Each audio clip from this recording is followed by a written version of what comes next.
Hello, magandang araw sa ating lahat, Luzon, Visayas at Mindanao. Shout out sa ating kapatid Gardo Oros, isa sa mga nagbiyak sa bunga ng nipa. Ito po yung kakainin natin ngayon for today's video. So napakasarap po nitong kainin guys. Alternatibo po to pag wala na po tayong kinakain dahil sa sobrang mahal ng bigas ngayon. Straight to the point. Joke lang. So ayan, ito po no, napakasarap po nito guys kung wala po tayong kamuti, wala po tayong kasaba. So ito po, pwede po natin itong kainin. Napakasarap po nito guys. Matagpuan po natin ito sa mga katunggan. So ito po, kakainin na po natin isa sa pinakamasarap na bunga ng nipa. Ito po no, yan, kukunin mo lang yung laman, yung puti no, masarap po yung puti. Wata! Ayan, joke lang po. So yan po mga kapatid. So ayun po no, kumusta po kayong lahat at maraming salamat po sa lahat na nag-subscribe sa ating YouTube channel Anthony Oros Vlog at sa ating Facebook page Anthony Oros Vlog Official. Salamat po sa lahat ng nag-follow, nag-share at paki-comment na din sa video na ito kung ano po yung naranasan nyo sa buhay sa hirap at kung nakakain na ba kayo ng ganitong bunga ng nipa. Yan po no, kinakain natin. Yummy! Kib-kib lang no, paspas kay kao no, alami kayo.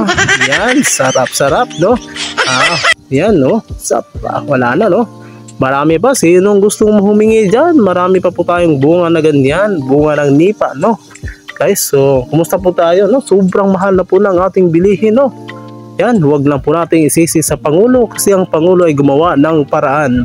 Ang kailangan lang natin is magtiyaga at lumaban sa buhay dahil ang buhay ay yan, buhay na buhay. Yan po no, maraming salamat po no.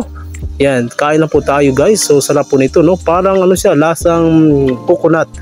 Pero hindi naman, parang iwan ko ba, parang hindi naman siya, wala siyang parang mani, pero masarap talaga siya. Yan. So kain na po tayo, napakasarap po nito guys no. Yan. So kung gusto humingi dyan, mag-chat lang sa akin, padala ko through Giante.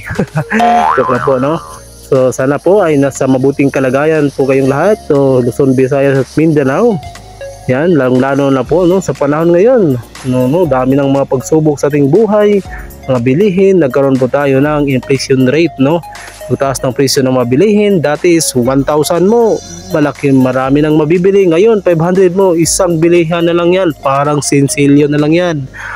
So yun mga kapatid, so ngayon po is kain-kain lang muna tayo. Thank you so much sa panonood nyo. Hanggang sa muli mga kapatid, sana po ay nagustuhan niyo po ang video na ito at paki-follow, paki-like and share na din sa ating Facebook page Anthony Oros Vlog Official.